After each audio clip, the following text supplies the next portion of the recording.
তো দেখুন বন্ধুরা, আজকে আমি এই লাউটা বানাচ্ছি, স্বাদের লাউ। আপনারা তো জানেন বাড়িতে লাউ বানালে কেউ খেতে চায় না। আপনাদেরও এই অবস্থা হবে আমাদের মতো। আমাদেরও বাচ্চারা লাউ খেতে চায় না। তাই আজকে আমি এই লাউটা এমনভাবে বানাবো, তো বাচ্চারা বুঝতেই পারবে না যে লাউয়ের সবজি কী কিসের সবজি। তা আমি আজকে বানাচ্ছি, আপনারা দেখতে থাকুন কেমনভাবে বানাই আমি। এই দেখুন, লাউ কেটে নিয়েছি, এখন কচি করে নিচ্ছি।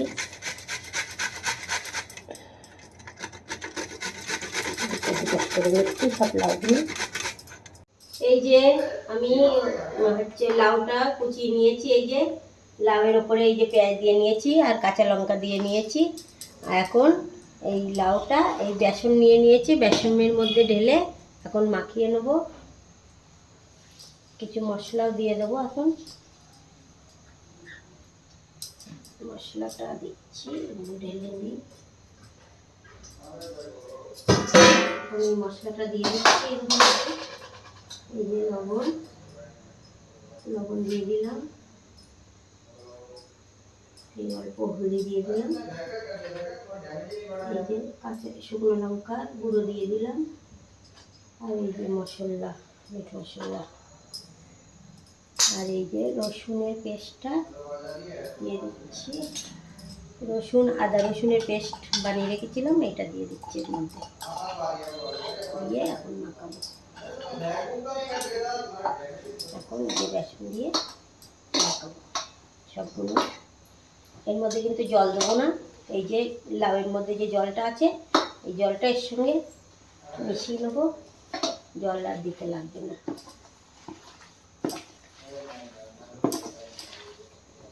এটা ভালো করে মাখিয়ে কড়াইটা বসিয়ে দিয়েছি, তেলটা দেবো। আবার দিয়ে পাকোড়াগুলো বানিয়ে নেব, তারপরে তরকারি বানাবো।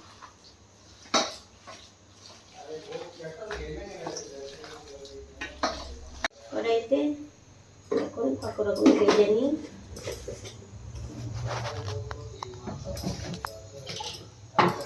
চিমনিটা চালিয়ে দিই। এই যে পাকোড়াগুলো এখন বানাই।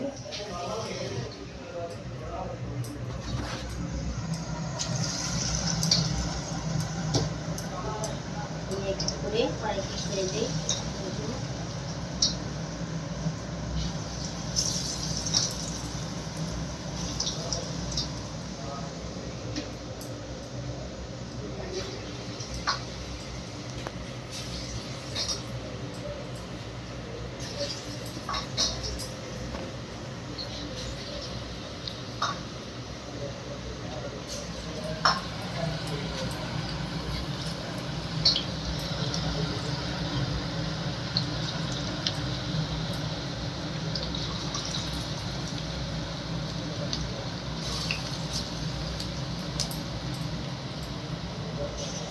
এই দেখুন, এই যে দিয়ে দিচ্ছি। এই তো কত সুন্দর হয়েছে ভাজা ভাজা পাকোড়া মতো। লাউ পাকোড়া বানিয়ে দিয়েছে। দিয়ে একটা করে পাকোড়াগুলো বানিয়ে নেই ভালো করে বানিয়ে নেই পাকোড়াগুলো করে, তারপরে সবজিটা বানাবো।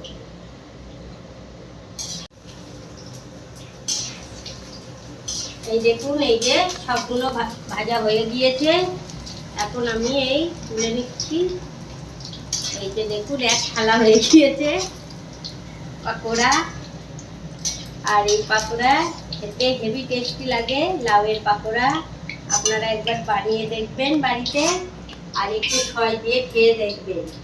এই দেখুন, এক থালা পাকোড়া হয়ে গিয়েছে। এখন অর্ধেকটা সবজি বানাবো, অর্ধেকটা আমরা ও দিয়ে ছয় দিয়ে খাবো সবাই মিলে। আর এই কড়াইতে তেল দিয়ে দিয়েছি, আর এই যে জিরে দিয়ে দিলাম, আর এই যে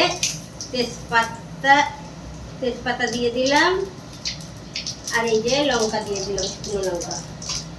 আর এখন এই যে মশলাটার মধ্যে হচ্ছে পেঁয়াজ, আদা রসুন টমেটো পিষে নিয়েছি। এই মশলাটা এর মধ্যে দিয়ে দিচ্ছি এই যে তেলের উপর দিয়ে দিলাম।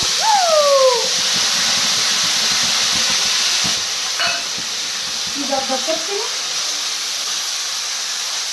লাইটটা চলে গেল এখন। ঠিক আছে, বাস এখন এবার মশলার মধ্যে একটু হলুদ দিয়ে দিচ্ছি, লবণ দিয়ে দিচ্ছি অল্প করে, আর এইসব মশলা অল্প অল্প দিয়ে দিচ্ছি, দিয়ে এখন এই মশলাটা বানিয়ে নিই। ভালো করে ভেজে মশলাটা তারপরে মশলার জলটা দিয়ে দেবো।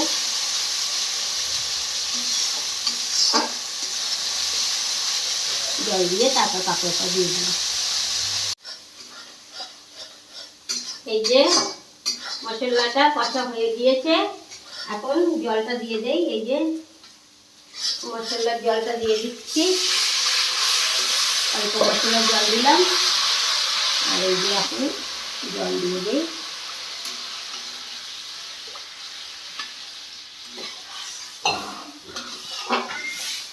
এই যে জলটা দিয়ে দিয়েছি, আর একটু জল লাগবে,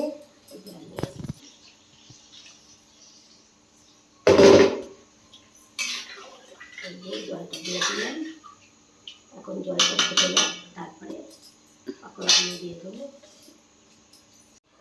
জলটা একটু ফুটে উঠেছে, হালকা গরম হয়ে গিয়েছে, এখন পাকোড়াটা দিয়ে দিই। পাকোড়াটা দিয়ে দিচ্ছি, দিয়ে দিলাম পাকোড়া।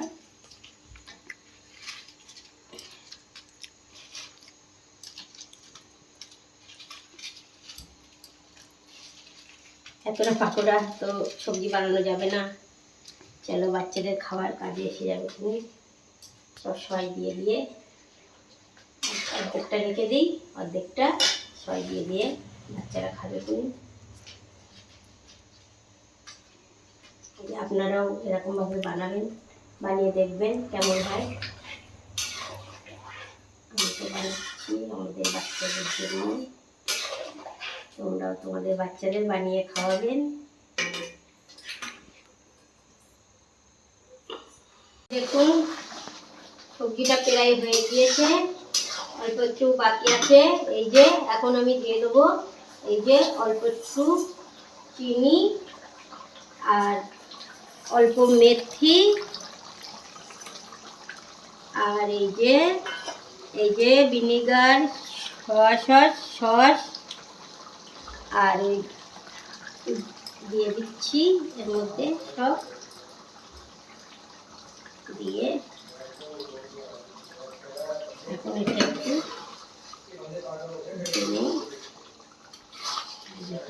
কত সুন্দর হয়েছে পাকোড়ার সবজি, একদম হেভি, সব সিদ্ধ হয়ে গেছে, একদম নরম হয়ে গিয়েছে। এই দেখুন, এখন নামিয়ে দেবো। এখন একটু ঢেকে দিই, ঢেকে তাই নামিয়ে দেবো। একটা লাউ দিয়ে দুই রকমের সবজি, দুই তরফের রেসিপি বানিয়ে নিয়েছি। এই যে লাউ দিয়ে একটা তরকারি বানিয়ে নিয়েছি, এই যে গামাকা তরকারি বানিয়ে নিয়েছি, আর এই যে পাকোড়া বানিয়ে নিয়েছি, তার সঙ্গে ক্রিম নিয়ে নিয়েছি, সস নিয়ে নিয়েছি। এগুলো শুকনো খাওয়া যাবে, আর এটা তরকারি রুটি দিয়ে খাও, ভাত দিয়ে খাও, যেভাবে খাবে সেভাবে ভালো লাগবে। আমার ভিডিওটা ভালো লাগলে একটা লাইক, কমেন্ট, শেয়ার করে দেবেন।